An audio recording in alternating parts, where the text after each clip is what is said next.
Bulan Ramadan ni bulan mustajab doa. Siapa yang ada permintaan kepada Allah, maka dia boleh banyakkan dalam bulan Ramadan.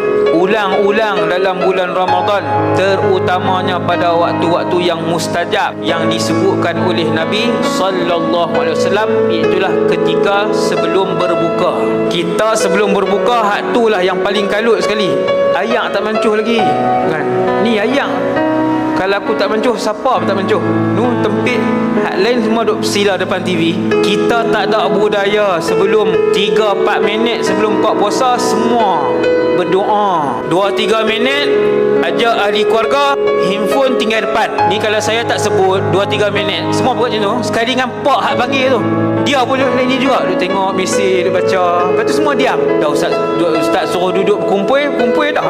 Berkumpul itu untuk berdoa. Kalau kemas lagi, pak berdoa.